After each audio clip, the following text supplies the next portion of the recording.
Hello guys, welcome to Pakistani real reaction. तो कैसे हैं आप सब? सबसे पहले आप सबको जगन्नाथ यात्रा की हो। बहुत बहुत ज्यादा मुबारक हो। बिल्कुल। देखो यार, लाखों लोग आज के दिन इतनी, लाखों हालांकि लोग गर्मी भी वाकई में। कितनी है, हाँ भाई, लेकिन लाखों लोग इंडिया में लोग निकले होंगे, लाखों करोड़ों लोग निकले हुए होंगे और आज वो पूरी दुनिया में जगन्नाथ रथ यात्रा मना रहे हैं।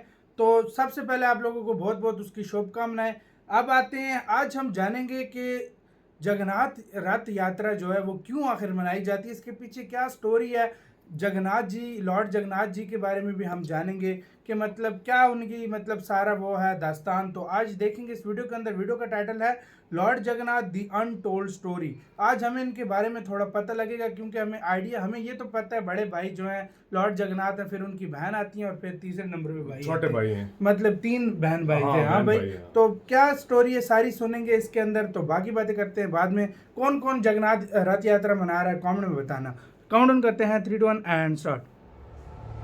जो रहते हैं उजालों में, वो जो रहते हैं अंधकार में, जो उजाला रहते हैं शब्दों में, जो रहते हैं निशब्द में, जो रहते हैं ब्रह्मांड के शून्यताओं में, जो रहते हैं पृथ्वी के परिपूर्णताओं में, वो रहते हैं बच्चों के किताबों में, वो रहते हैं साधु के रुद्राक्ष में, अंधे का आंख है वो, लंगड़े का वैसाखी है वो, जन्म मृत्यु जीवन यौवन सूर्य चंद्र ग्रह नक्षत्र, इस संसार के जीवन मृत्यु चक्र में सदा सर्वदा वो ही विद्यमान है जो हैं जगत के नाथ प्रभु श्री जगन्नाथ। ओ, क्या इंट्रोडक्शन दिया दोस्तों, यार, ओडिशा अपने जगन्नाथ मंदिर को लेकर पूरी दुनिया में प्रसिद्ध है।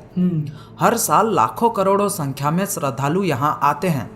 पर क्या आपको पता है पुरी में जगन्नाथ संस्कृति कैसे शुरू हुआ, उसके पीछे की कहानी क्या थी, और क्या है ब्रह्म पदार्थ जो प्रभु जगन्नाथ को जीवित रखता है? जानने के लिए इस वीडियो को बिल्कुल अंत तक देखना। जीवित रखता है।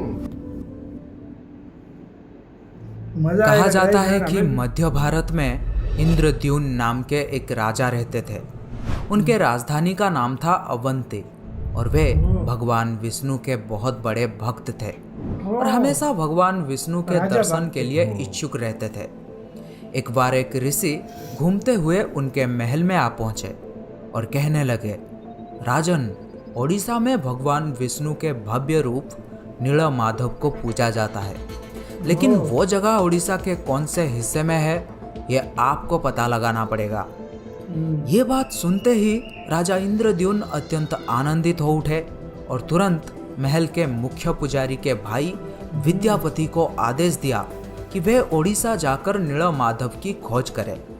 राजा के आदेश अनुसार विद्यापति ओडिशा भ्रमण करने निकल पड़े। बड़े ही लंबी यात्रा के बाद जब विद्यापति ओडिशा पहुंचे तब उन्हें कुछ गुप्तचरों के माध्यम से पता चलता है कि सबरों के मुखिया विश्व वासु एक गुप्त गुफा के अंदर नीलमाधव की पूजा करते हैं। ये बात सुनते ही विद्यापति विश्व वासु के सामने विनती करने लगे कि वे उन्हें देव पूजा की स्थान दिखाएं, लेकिन कबीले के सरदार ने साफ साफ इनकार कर दिया। विद्यापति उसी गांव में कुछ दिन के लिए रहने लगे। कुछ ही दिनों में उन्हें विश्व वासु के बेटी ललिता से प्यार हो गया और दोनों ने शादी भी कर ली। शादी के कुछ दिन बाद विद्यापति ने अपने पत्नी को नीलमाधव की सिर्फ एक झलक दिखाने के लिए अपने पिता को मनाने के लिए कहा। अच्छा, वो जहाँ अब पे तपस्या बेटी की कर रहे जिद हैं। को देखते हुए आखिर विश्व वासु भी मान गए, लेकिन एक शर्त पर कि विद्यापति के आंखों में पट्टी बांधकर लिया जाएगा। पर विद्यापति बड़े ही चालाकी से अपने साथ कुछ सरसों के दाने ले गए थे और गुप्त गुफा तक पहुंचने के रास्ते को याद रखने के लिए रास्ते में सरसों के दाने गिराते गए। मतलब गुप्त गुफा में पहुंचने के बाद जब विद्यापति ने आंखों से पट्टी निकालकर नीलमाधव की दिव्य छवि को देखा तब वे उन्हें देखते ही रह गए। गुप्त गुफा से लौटकर विद्यापति ने राजा को सब कुछ बताया और राजा ने भी अपने प्यारे भगवान के दर्शन के लिए तुरंत निकल पड़े। लेकिन जब राजा इंद्रद्युम्न विद्यापति के साथ गुप्त गुफा में पहुंचे तब उन्हें वहां कुछ नहीं दिखा। नीलमाधव अंतर्ध्यान हो चुके थे। राजा निराश होकर महल में लौट आए। पर उसी रात को उनके सपने में जैसे देवलोक से कुछ संदेश आया था कि वे पूरी जाएं और लकड़ी के एक दारू को बाहर निकाले जो पानी में तैर रहा होगा। राजा ने भी इस संदेश का पालन किया और उन्हें पुरी के समुद्र तट में सच में एक लकड़ी का तना तैरता हुआ दिखाई दिया। लेकिन राजा के सेवकों के लाख कोशिशों के बाद भी कोई भी उस लकड़ी के दारू को उठा नहीं पा रहा था।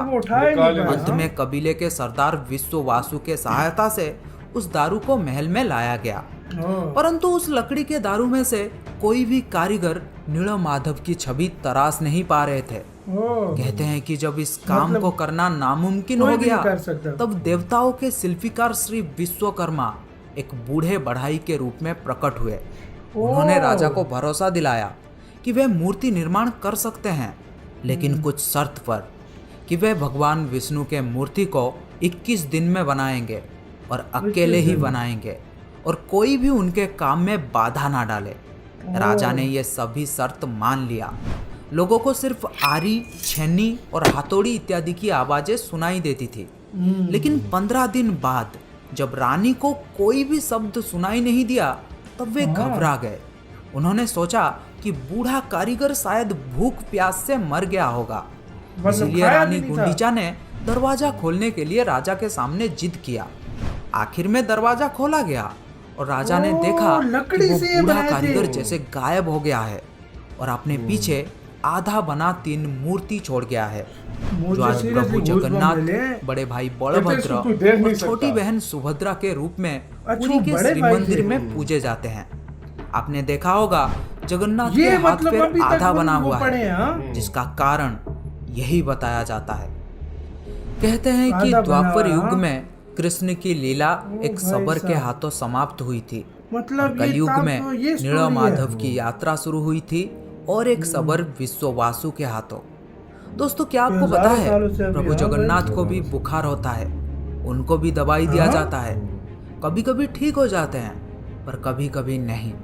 उनका पुनर्जन्म होता है जिसे कहा जाता है नब्बो कलेबरो, जो हर 8 साल, 12 साल या 19 साल में एक बार होता है।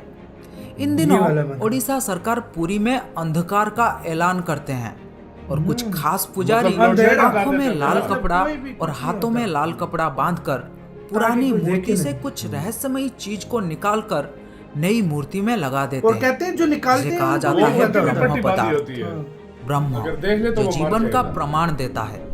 जैसे प्रत्येक मनुष्य के शरीर में आत्मा होते हैं, उसी प्रकार प्रभु जगन्नाथ के शरीर में रहता है ब्रह्म या परमात्मा।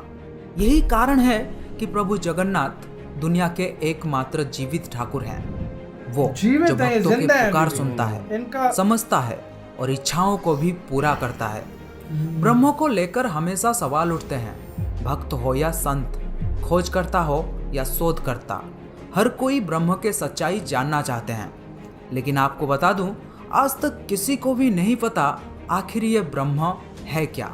कुछ लोगों के अनुसार ये श्री कृष्ण या बुद्ध के अवशिष्टांश हैं और कुछ लोगों के अनुसार ये एक तांत्रिक शक्ति या फिर एक पौरालौकिक शक्ति है और कुछ लोगों के अनुसार ये एक पवित्र आभूषण या फिर एक दुर्लभ पदार्थ है। कहा जाता है कि जब श्री कृष्ण की मृत्यु हुई थी तब एक सबर ने ही उनका अंतिम संस्कार किया था, लेकिन उस वक्त श्री कृष्ण का दिल अथवा हृदय आग में जला नहीं था। इस वजह से सबर ने उस हृदय को लकड़ी के गुच्छे में बांधकर समुद्र में प्रवाहित कर दिया था, जो फिर बहते बहते पुरी के समुद्र तट में पहुंचा और जहां से फिर राजा इंद्रद्युम्न प्रभु के मूर्ति निर्माण कर पाए थे।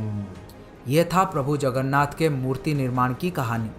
अगर आप ब्रह्म के बारे में और अधिक जानना चाहते हैं तो मुझे कमेंट बॉक्स में बता।